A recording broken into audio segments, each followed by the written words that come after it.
While the 1970s were dominated by muscle cars with roaring engines and bold designs, some true sleepers quietly slipped under the radar, blending power with subtlety. These unknown machines had the guts to challenge the big names, but were overshadowed by flashier rivals, making them the ultimate hidden treasures of the decade. Number 15, 1974, Buick Apollo GSX.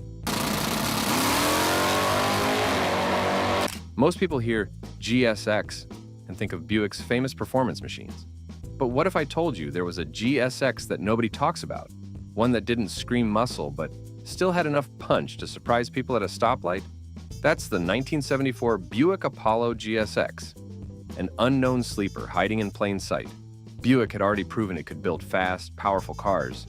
But by the mid-70s, insurance rates and emissions regulations were killing muscle cars. Instead of going all out like before, Buick took a different approach with the Apollo GSX. It didn't rely on brute force. It played the long game, offering just enough power wrapped in a stylish, understated package. Only a handful of Apollo GSX models rolled off the line, making them incredibly rare today, but back then, most people overlooked it. It wasn't the quickest or loudest car on the street, so it never got the same attention as its bigger, meaner cousins. That's exactly what makes it an underrated sleeper. Under the hood, the Apollo GSX had two engine options. The base model came with a straight six, which wasn't much to brag about. But the real deal was the available 350 cubic inch V8, producing 175 horsepower and 260 pound-feet of torque, paired with a 3-speed manual transmission. It was smooth, reliable, and surprisingly fun to drive. It could hit 60 miles per hour in 10.3 seconds and top out at 119 miles per hour. Not earth-shattering, but respectable for a car that most people assumed was just another compact coupe. Looks-wise, the GSX package was all about subtle intimidation. No giant hood scoops, no wild bodywork. Just a clean classic design with sharp lines, a blacked-out grille, and GSX decals on the sides. It came in either red or white with sporty striping that gave it a little extra flair. White vinyl bucket seats with red interior accents made the cabin feel special, while Buick's extensive sound deadening kept it quiet and comfortable. The Apollo GSX had all the right ingredients: good looks, decent power, and a smooth ride, but it never became a household name. Maybe it was because Buick didn't push it hard, or maybe it was just too refined for the muscle car crowd. Either way, it's a forgotten gem, a rare example of a muscle car that didn't need to be loud to make a statement.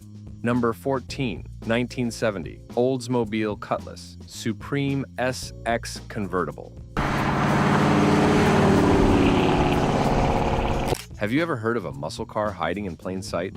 One that looked calm but packed serious firepower under the hood? The 1970 Oldsmobile Cutlass Supreme SX was exactly that. A true sleeper, a machine that fooled everyone with its classy looks while secretly being a powerhouse. Back then, insurance companies were cracking down on high-performance cars. Muscle cars were getting expensive to own, so automakers had to get sneaky. Oldsmobile did it best with the SX.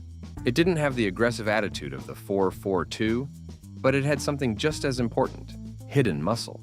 Only 357 convertible versions were ever built. That's rarer than most of the hyped-up muscle cars from the era. But because it looked so normal, people ignored it for decades. Most assumed it was just another Cutlass Supreme, a comfortable cruiser with no real bite. They were wrong. Under the hood, the SX packed serious heat. Most came with the L33 455 cubic inch V8, pushing 320 horsepower. But for those who wanted even more, Oldsmobile offered the W32 version with 365 horsepower. And unlike many muscle cars that demanded manual shifting, every SX came with a turbo-hydromatic automatic transmission, making all that power smooth and easy to handle. But here's where the trick really worked: the design. No racing stripes, no oversized scoops, no loud graphics. Just a clean, elegant body with a couple of small SX badges and chrome exhaust tips tucked into the bumper, just like the 442. It was the perfect car for someone who wanted speed without drawing attention. Step inside, and it feels more like a luxury car than a muscle machine. Plush Strato bucket seats, wood grain trim, and all the high-end features of the time made it feel like a premium ride. It was a car built for comfort, but it still had the heart of a street warrior. For years, people overlooked the SX, lost in the shadow of the more famous 442. But today, collectors know better. Since there's no special VIN to separate it from a regular Cutlass Supreme, finding a real SX is a challenge. That makes it one of the rarest and most underrated sleeper cars ever built. I hope you enjoy this video. Don't forget to give a thumbs up and subscribe to the channel. Number 13, 1970 Mercury Cyclone Spoiler. Some cars were born to steal the spotlight. Others lurked in the shadows, waiting to be discovered. The 1970 Mercury Cyclone Spoiler falls into the second category. A true sleeper, built to dominate but somehow forgotten over time. It had everything: a monstrous engine, aggressive design, and legit race-ready hardware. But for some reason, it never got the attention it deserved. Mercury wasn't known for wild muscle cars. It was Ford's upscale cousin, a brand more about comfort than raw speed. But every now and then, Mercury went rogue, and that's how the Cyclone Spoiler was born. It shared DNA with the Torino Cobra, but this wasn't just a rebadged Ford. Mercury gave it its own identity, stretching the body, sharpening the lines, and loading it with serious firepower. Somewhere in the middle of all this, Mercury built just enough of these beasts to qualify for NASCAR, but they never became household names. That's surprising when you look at what was under the hood. Every Cyclone Spoiler came with a 429 cubic inch Super Cobra Jet V8, pushing 375 horsepower. That was no marketing gimmick. It had solid lifters, an aggressive camshaft, and a functional Ram air hood scoop feeding fresh air to the beast inside. Add a 4-speed manual, an engine oil cooler, and a brutal Detroit locker rear differential. And this car was ready for battle. But here's the crazy part. It looked almost too refined to be a street brawler. No over-the-top racing stripes, no obnoxious hood bulges. Just clean lines, subtle tape stripes, and bold factory colors like competition blue, yellow, and green. If you didn't know better, you'd think it was just another big Mercury coupe. That's what made it so dangerous. It didn't need to shout to prove its strength. Inside, the Cyclone Spoiler did something Ford's Torino didn't. Gave the driver real control. It had a proper gauge cluster with round, driver-focused dials, instead of Ford's odd horizontal tachometer. The suspension wasn't just an afterthought either. It came with a competition handling package, including upgraded springs, heavy-duty shocks, and an anti-roll bar to keep all that power in check. Yet despite all this, the Cyclone Spoiler got lost in the crowd. Maybe it was Mercury's image, or maybe it was overshadowed by flashier muscle cars. Whatever the reason, it remains one of the most underrated sleeper machines of its time. Number 12, 1975 Chevrolet Nova 9C1 Police Package. Most people picture a police car as a massive, heavy-duty cruiser built to chase down criminals on the highway. But what if there was a cop car that was smaller, faster in the corners, and way more efficient? That's exactly what the Chevrolet Nova 9C1 was. A compact police car that could outmaneuver the big sedans. It had the right engine, the right suspension, and the right setup, but somehow it faded into obscurity. The story starts in 1974 when the Los Angeles County Sheriff's Department needed a smarter patrol car. Gas prices were skyrocketing, and their massive fleet of fuel-guzzling sedans was getting too expensive to run. That's when Motor Trend editor and Police Reserve Deputy John Christie stepped in. He believed that a lighter, more nimble car could work just as well for police work. Chevrolet took on the challenge and built a prototype Nova police car, and it was a hit. By 1975, the Nova 9C1 became an official police package. Unlike other Chevrolet police cars, this one had no base model versions or weak engines. Every Nova 9C1 came with a 350 cubic inch V8, a 3-speed automatic transmission, heavy-duty brakes, and a 3.08 to 1 rear axle ratio. It wasn't the most powerful patrol car, making only 155 horsepower, but it was quick where it mattered. What made the Nova special was its handling. Chevrolet borrowed suspension parts from the Camaro Z28, giving it a quick ratio steering box, upgraded shocks, and anti-roll bars. It could dart through city streets, take tight turns, and stop quicker than the bulky, full-size police cars. Officers who drove it loved how it was handled, but the rest of the country barely noticed. The problem? Size. Most departments still preferred big, intimidating cruisers like the AMC Matador or Dodge Coronet. The Nova 9C1 was different, and not everyone was ready for that. By 1978, Chevrolet dropped it and moved on to the Malibu 9C1. It had the performance, the efficiency, and the handling, but it never got the recognition it deserved. The Nova 9C1 was a true sleeper, a police car that could have changed everything but was forgotten before it got the chance. Number 11, 1970, AMC Ambassador SST 390.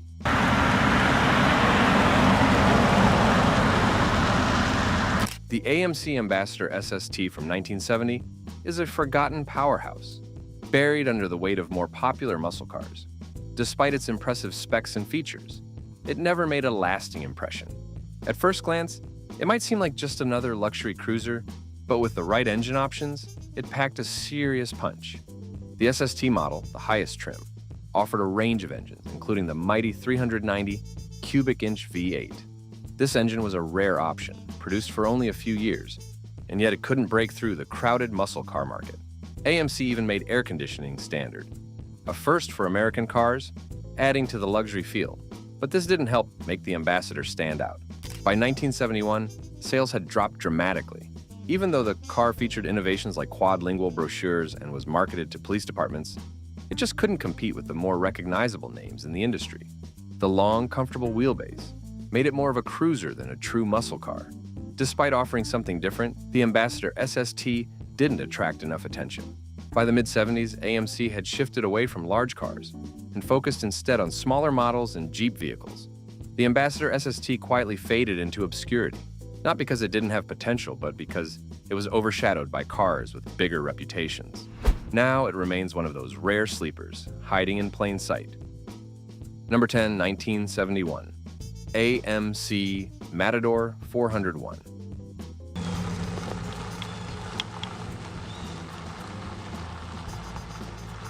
Most muscle cars had a way of making sure you noticed them. Bold stripes, giant hood scoops, and names that practically screamed speed. But then there were cars like the 1971 AMC Matador Machine Go, a beast hiding in plain sight. It had power, performance, and rarity, yet barely anyone knew it existed. Why? Maybe because AMC was always the underdog, or maybe because this car never tried too hard to show off.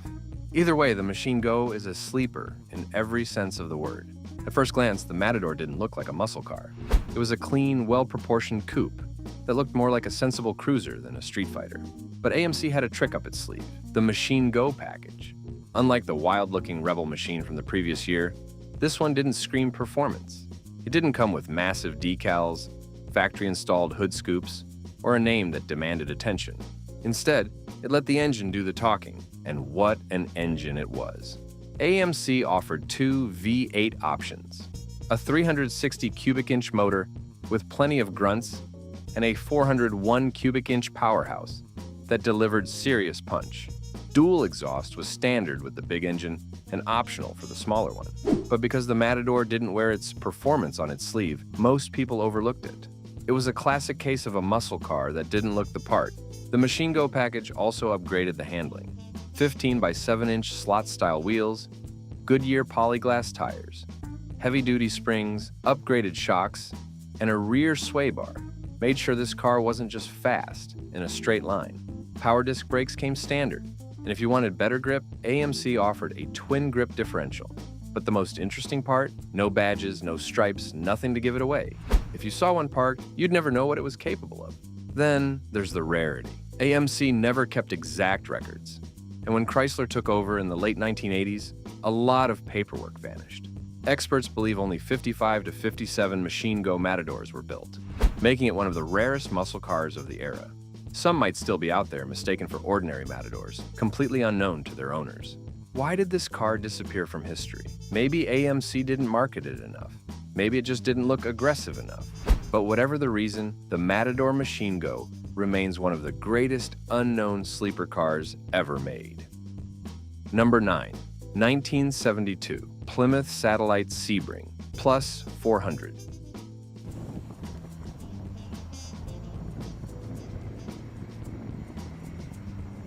The 1972 Plymouth Satellite Sebring Plus 400 is one of those cars that, despite packing a punch, remains largely unknown to many. Plymouth produced about 21,000 of these cars, but they never became the legends they could have been. While it shared the same platform as the iconic Roadrunner, the Sebring Plus 400 was overshadowed by its louder, more aggressive siblings in the muscle car world. This car offered a mix of performance and luxury, but somehow it slipped under the radar.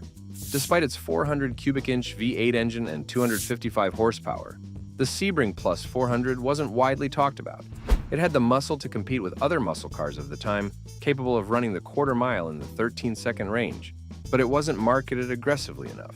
It came with either a 3-speed automatic or a 4-speed manual transmission, giving it versatility, yet it still didn't stand out in a world that was obsessed with bigger, faster cars, even though it could launch off the line with a 3.2 rear axle ratio. Its blend of comfort and power wasn't enough to keep it in the spotlight. The car's exterior had all the right muscle car cues: a long hood, a bold grille, chrome accents, and sporty details like the raised trim over the wheel wells. But its refined look, compared to the raw, in-your-face Roadrunner, might have made it seem less exciting to enthusiasts looking for pure power. Even with vibrant color options like lemon twist yellow, it didn't grab attention the way its more aggressive siblings did. Inside, the Sebring Plus 400 balanced comfort with muscle, offering bucket seats and rally gauges. But despite these features, it just didn't catch on in the way that other cars from the muscle car era did. Priced slightly higher than the Roadrunner, it offered a smooth ride with power, but never got the recognition it deserved. And that's why the 1972 Plymouth Satellite Sebring Plus 400 remains one of the forgotten muscle cars from its time. Number 8, 1972, Pontiac Luxury Le Mans 455HO.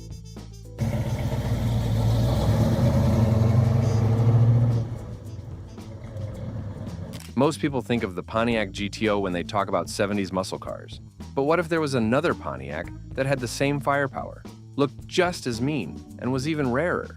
That's exactly what happened with the 1972 Pontiac Le Mans 455HO. It had everything a muscle car needed: big power, aggressive styling, and serious performance. But barely anyone knows it exists. Why? Because Pontiac played the ultimate trick on insurance companies, and in doing so, they created a true sleeper. By the early 70s, insurance rates for high-performance cars had skyrocketed, making it tough for younger buyers to afford a GTO. Pontiac saw an opportunity to offer the same power and performance, but without the GTO name attached. That's how the Le Mans 455HO was born. It packed the same heart-pounding performance as the GTO, but since it didn't wear the famous badge, most people overlooked it. Under the hood, this car was no joke. It came with a 455 cubic inch high output V8, making 300 horsepower, and it was complete with a Ram air induction system. Buyers could opt for the 4-speed Muncie M22 manual transmission, and a safe T-track differential ensured maximum traction. Pontiac didn't stop there. The Y99 handling package added heavy-duty suspension, beefy G60 by 15-inch white letter tires, and 15 by 7-inch Rally 2 wheels. It had all the go-fast goodies of a GTO, but without the extra attention. Then there was the styling. If you knew what boxes to check, you could order the T41 Endura front end, giving the Le Mans the same sharp-nosed look as the GTO. Inside, it had bucket seats, a rally gauge cluster with a tachometer, and a Formula steering wheel. Basically everything you'd find in a GTO, just with a different nameplate. So why is this car almost completely unknown? It is simply rare. Only 31 of these Le Mans coupes were built with this exact setup. Unlike the GTO, they didn't have a special VIN code to identify them, meaning many were lost to time and mistaken for ordinary Le Mans models. It had the power, the looks, and the performance, but it never got the recognition it deserved. The Le Mans 455HO was a true wolf in sheep's clothing, a muscle car that hid in plain sight. Number 7, 1976, Chrysler Cordoba 400.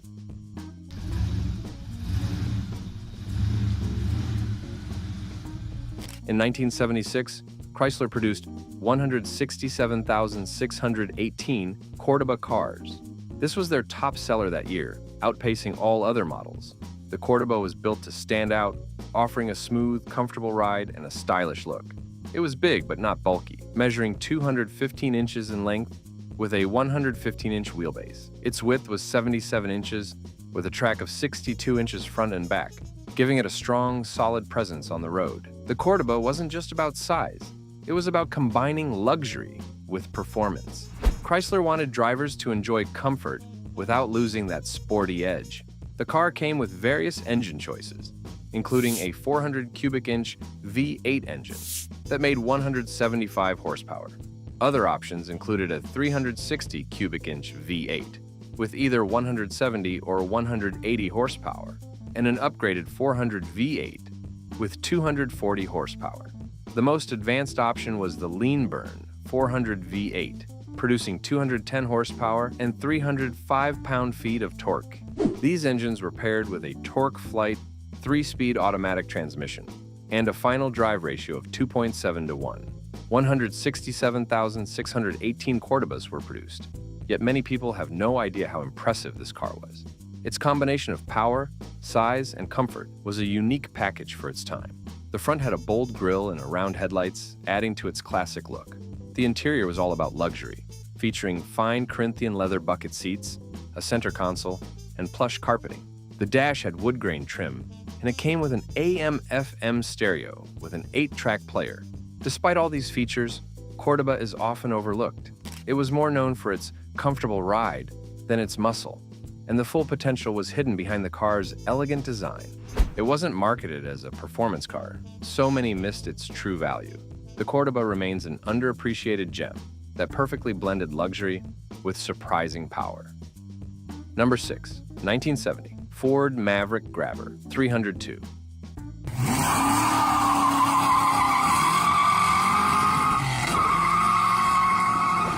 In 1970, Ford introduced the Maverick Grabber 302 as an affordable yet sporty car that blended style with power. It became an instant success, with nearly 579,000 units produced in its first year alone. Over its lifetime in North America, Ford built 2,100,000 Mavericks. But despite its numbers, many people have forgotten how fun this car actually was. The Maverick was simple and easy to maintain, built for drivers who wanted something different without breaking the bank.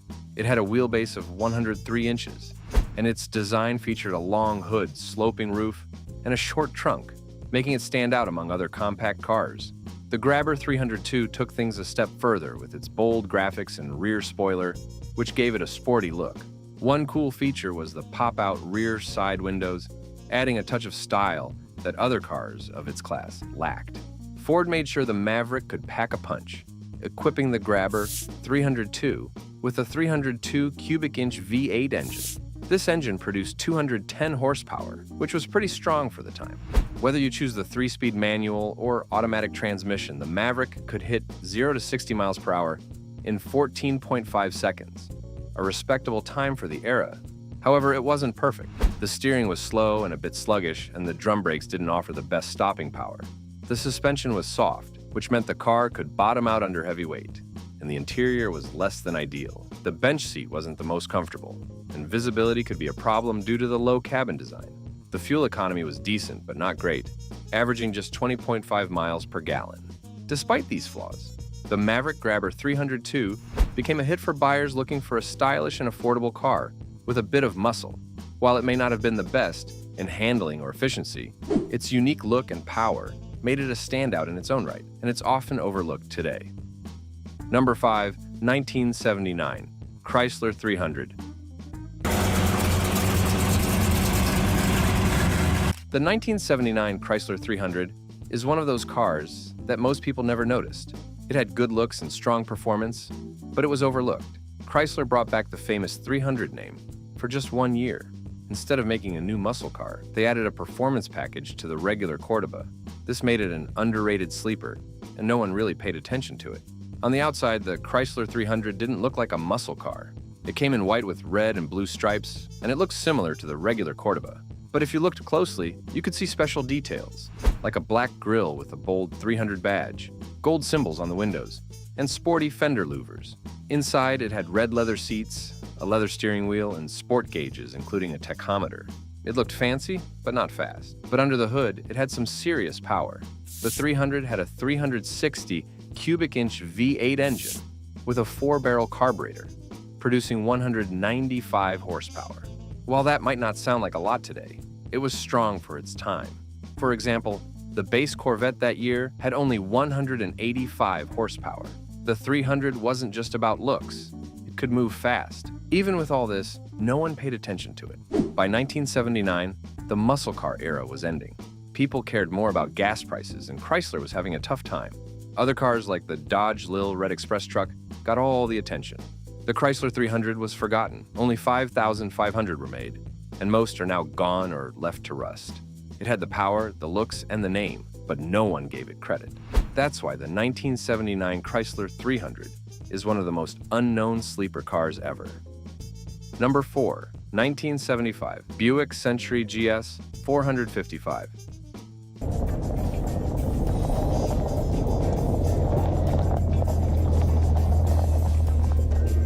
Some cars were built for speed, some were built for style, and some, like the Buick Century, were built for both but never got the credit they deserved. This car had muscle car DNA, a big V8 under the hood, and even its moment in the spotlight as an Indianapolis 500 pace car. And yet, barely anyone remembers it. Why? Because Buick never really told the world what they had. By 1975, the Century was Buick's go-to midsize model. It came in a coupe, sedan, and even a station wagon. But the real story was under the hood. The base model had a weak 231 cubic inch V6, making just 110 horsepower. But the real sleeper was the 350 cubic inch V8 with a 4-barrel carburetor. It made 145 horsepower. Not jaw-dropping, but plenty for the time. And thanks to Buick's smooth handling and suspension tuning, the Century felt faster than the numbers suggested. The problem? Buick didn't sell it as a performance car. The Grand Sport GS package, which once meant big power and serious muscle, had been reduced to just some suspension upgrades and minor styling tweaks. The mighty 455 cubic inch V8, which had once made Buick's legitimate street warriors, was gone. Without a flashy name or crazy horsepower figures, the Century slipped into the background. But with the right tuning, it could still give faster cars a real fight. One version that should have been legendary was the 1975 Indianapolis 500 pace car.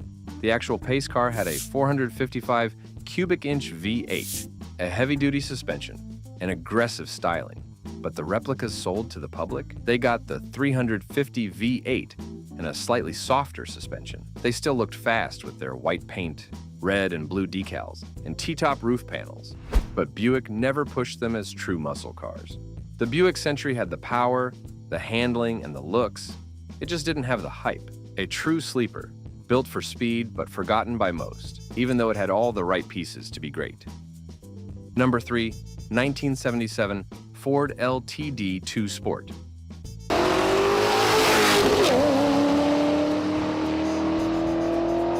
The Ford LTD2, made between 1977 and 1979, never caught the attention it deserved, mostly because it never knew what it wanted to be. While it looked like just another full-size cruiser, it was actually sitting on a performance-oriented chassis.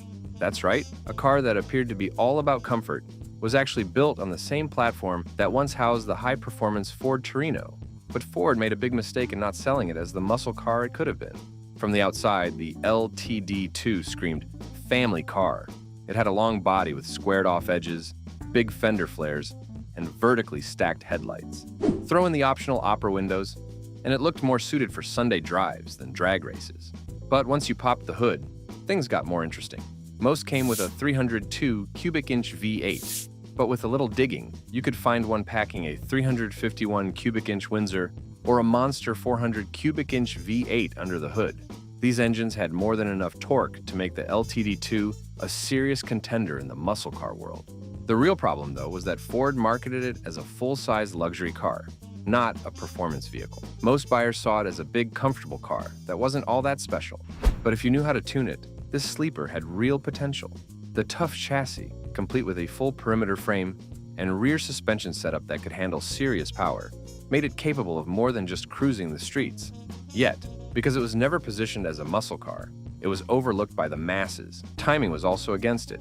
When the LTD2 debuted, the auto world was shifting towards smaller, more fuel-efficient cars. Ford's new mid-size cruiser ended up being too big and too late, leaving it to fade into obscurity. By 1979, it was gone, and most people forgot it ever existed. But for those who remember, the LTD2 was a hidden muscle car, waiting to be discovered.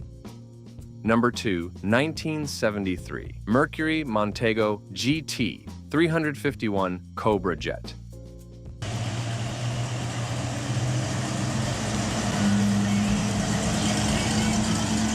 In 1973, the Mercury Montego GT was a car that slipped through the cracks of automotive history. At first glance, it didn't look like much. A sleek fastback design with a comfortable suspension and an appearance that leaned more towards luxury than performance. Yet, this car had the heart of a muscle machine, but it never received the attention it deserved.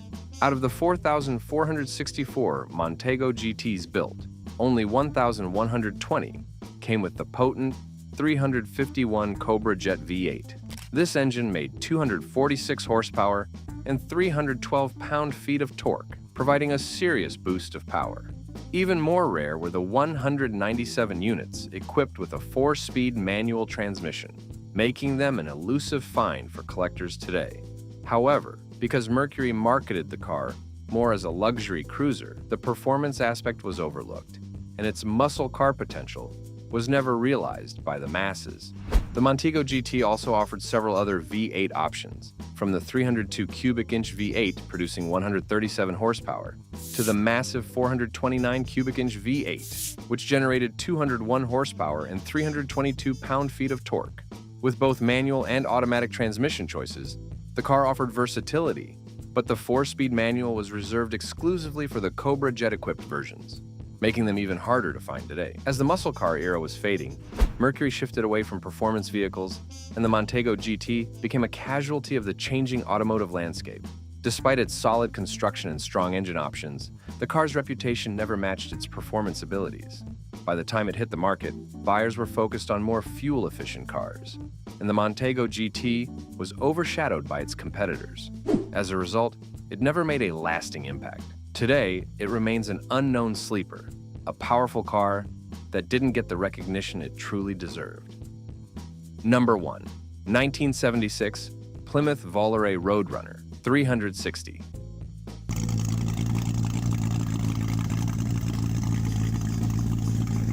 The 1976 Plymouth Volare Roadrunner looked like nothing special, and that's exactly why it faded into the background. Once a legend, the Roadrunner name was reduced to just an option package, blending in with regular Volare models. No aggressive stance, no bold styling, just a badge that most people ignored. But under the hood, this car had hidden potential. The factory version wasn't the monster it used to be, but anyone who knew how to tune a Chrysler small block could turn it into something serious. With the right modifications, bored-out displacement, a high-lift camshaft, ported heads, and a nitrous kit, this unassuming Plymouth could tear through the quarter mile in 12.6 seconds at 110 miles per hour. A car that looked completely ordinary, but had the power to leave much flashier machines in the dust. The suspension and chassis were another overlooked advantage. Torsion bars up front, heavy-duty leaf springs in the rear, and KYB shocks made it handle far better than expected. The 8 3/4-inch rear axle with 3.91 gears provided strong acceleration without ruining drivability. It had all the right ingredients for a performance car, but it never got the attention it deserved. That's why it remains forgotten.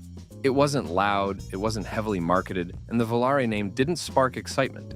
On paper, it seemed like just another mid-70s compromise. But for those who saw past its plain appearance, it was a true sleeper, an unknown muscle car hiding in plain sight. Which one of the above unknown sleeper cars did you find most amazing? Let us know in the comments.